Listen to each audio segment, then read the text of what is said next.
ముఖ్యమంత్రిగా మీ బిడ్డ ఈరోజు మీ మధ్యలో నిలబడి నేను నల్లమల ప్రాంతం వాడిని తెలంగాణ రాష్ట్రానికి ముఖ్యమంత్రి అని చెప్పుకునే గర్వపడే విధంగా ఈనాడు ఇక్కడ నిలబడ్డం.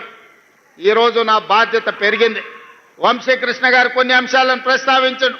ఈ ప్రాంత అభివృద్ధికి సంబంధించి ఈ ప్రాంతాన్ని అభివృద్ధి చేయడం అనేది వంశీకృష్ణ గారికి ఎంత బాధ్యత ఉందో వారితో సమానంగా బాధ్యతను పంచుకోవడానికి ఈ ప్రాంతానికి అవసరమైన నిధులు మంజూరు చేయడానికి ప్రత్యేకమైన ప్రణాళికలు ఏర్పాటు చేసి ఇంతకుముందే కలెక్టర్ గారికి, షరత్ ఐఏఎస్ ఆఫీసర్ గారికి, ఇతర అధికారులకు మా ఉప ముఖ్యమంత్రి గారికి విజ్ఞప్తి చేసిన నా ప్రాంతాన్ని అభివృద్ధి చేయడానికి ప్రత్యేకమైన ప్రణాళికలు రచించండి, దానికి అవసరమైన నిధులను విడుదల చేయాలి, ఈ ప్రాంతంలో సాగునీరు అందాలి, ఈ ప్రాంతంలో పేదలకు విద్య, ఉద్యోగ, ఉపాధి అవకాశాలు ఇవ్వాలి అని చెప్పి మా సహచర మంత్రివర్గ సభ్యులతో పాటు అధికారులకు సూచన చేయడం జరిగింది.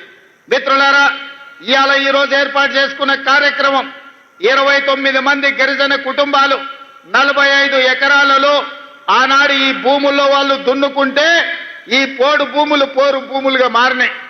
ఆనాడు ఈ పోరు భూముల్లో పోరాటం చేసిన గిరిజనులను బేడీలు వేసి జైలుకు పంపించిన చరిత్ర గత ప్రభుత్వానిదైతే ఈనాడు అదే భూముల్లో సోలార్ పవర్ ప్లాంట్లు పెట్టి వాళ్లకు మంచి తోటలు పెట్టి మంచి పంటలు పండే ఫలాలను ఇచ్చే భూములుగా మార్చి ఈ రోజు ఆ గిరిజనులు ఆత్మగౌరవంతో బ్రతికే విధంగా ఇందిరా సౌర గిరి జల విధానాన్ని ఈ రోజు ప్రవేశపెట్టడం జరిగింది. అయితే మా ఉప ముఖ్యమంత్రి గారికి నాదొక సూచన, ఈ ఇందిరా సౌర గిరి జల వనరుల అంటే పలకడానికి మాకు కొంచెం కష్టంగా ఉంది.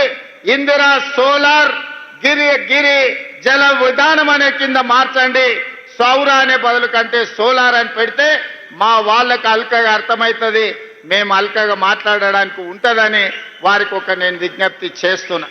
అదేవిధంగా మిత్రులారా, ఇవాళ అక్కడ ఆడబిడ్డలతో మాట్లాడినా, మా చెంచు ఆడబిడ్డలతో మాట్లాడుతున్నప్పుడు నాకు ఆశ్చర్యం కలిగింది. సమాజం పట్ల వాళ్ళకున్న అవగాహన, సమాజంలో జరుగుతున్న అభివృద్ధిని ఈరోజు అక్కడ అలివేలు అనే అమ్మాయితో మాట్లాడినా, ఆ అమ్మాయి ట్రైనింగ్కి వెళ్ళింది, తోటల పెంపకాల గురించి అవగాహన కల్పించుకుంది, అధికారులతో మాట్లాడింది, ఇతర ప్రాంతాలలో జరుగుతున్న తోటల పెంపకాలలో తీసుకుంటున్న జాగ్రత్తల గురించి ఆ అమ్మాయికి అవగాహన కలిగింది.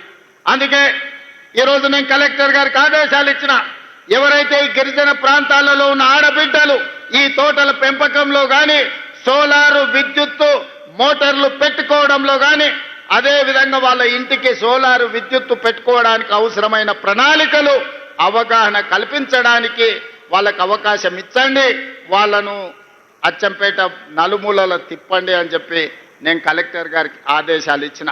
అదేవిధంగా ఇవాళ అక్కడ అధికారులతోనే మాట్లాడినా, ఈరోజు మనము కరెంటు ఒకప్పుడు మోటార్లు కాలిపోవడము, ట్రాన్స్ఫార్మర్లు పేలిపోవడం చూసినాం. ఈనాడు కరెంటు నిరంతరాయంగా వచ్చినా ఈరోజు ఆ విద్యుత్తు తడిసి భారమై ఈరోజు రైతులకు కావలసిన విధంగా ఆ విద్యుత్తును వాడుకోలేని పరిస్థితి ఉంది.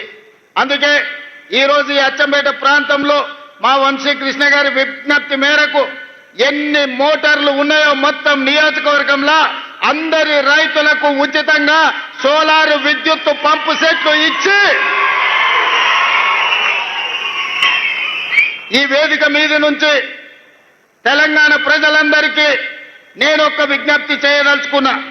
నా సొంత ప్రాంతం అచ్చంపేట ప్రాంతం, ఈనాడు ఏ రైతు కూడా విద్యుత్ వినియోగాన్ని చేసే మోటార్లు కాదు, రాబోయే 100 రోజుల్లో ప్రతి రైతుకు సోలారు విద్యుత్ మోటార్ను అందించి సోలారు విద్యుత్ ఉత్పత్తి మోటార్లకే కాదు, రేపు భవిష్యత్తులో అదనంగా సోలారు విద్యుత్తును ఉత్పత్తి చేసి ప్రభుత్వానికి అమ్మే విధంగా ఆ ఆడబిడ్డలకు 3,000, 4,000, 5,000 ప్రతి నెల ఆదాయం వచ్చే విధంగా ఈరోజు ప్రణాళికలు రచించండి అని చెప్పి మా అధికారులకు చెప్పిన. అందుకే ఇవాళ అచ్చంపేట నియోజకవర్గాన్ని ఈ రాష్ట్రానికి, దేశానికే ఆదర్శంగా తీర్చిదిద్దే బాధ్యతను స్థానికైన రైతులు, గిరిజనులు, ఇక్కడికి విచ్చేసిన వేలాది మంది రైతులు బాధ్యతగా తీసుకోండి. ప్రపంచానికే మన అచ్చంపేటను ఆదర్శంగా తీర్చిదిద్దుదాం. దానికి అవసరమైన నిధులనిచ్చే బాధ్యత మీ సోదరుడిగా నేను తీసుకుంటాను అని చెప్పి మీకు అందరికీ విజ్ఞప్తి చేస్తున్నా. సాగునీటి ప్రాజెక్టులు కావచ్చు, రోడ్లు కావచ్చు, కళాశాలల గురించి మా వంశీకృష్ణ గారు చెప్పారు. దానికి సంబంధించిన ప్రణాళికలన్నిటిని కూడా అధికారులకు ఇవ్వండి, అంచనాలు తెప్పించి వాటికి అవసరమైన మంజూరు చేయడానికి అన్ని జాగ్రత్తలు అన్ని నిర్ణయాలు తీసుకుంటామని చెప్పి నేను ఈ వేదిక మీద నుంచి నేను చెప్పదలుచుకున్నా. మిత్రులారా, ఇవాళ ఆలోచన చేయండి. 2023 డిసెంబర్ 7 నాడు మనం అధికారం చేపట్టిన తర్వాత ఈనాటి వరకు దాదాపుగా తుమ్మల నాగేశ్వరరావు గారి నాయకత్వంలో రైతులకు 60,000 కోట్ల రూపాయలు ఈ రోజు రైతుల మీద ఖర్చు పెట్టినాం. అందులో 21,000 కోట్ల రూపాయలు రైతు రుణమాఫీలోనే ఖర్చు పెట్టినాం. రైతు భరోసా కావచ్చు, రైతు రుణమాఫీ కావచ్చు. అదే విధంగా ఒకనాడు పంట పండిస్తే మీరు ఒరేసుకుంటే ఉరేసుకున్నట్టే అని ఆనాటి ముఖ్యమంత్రి గారు మాట్లాడినారు, మీకు అందరికీ తెలుసు. కానీ ఆయన మాత్రం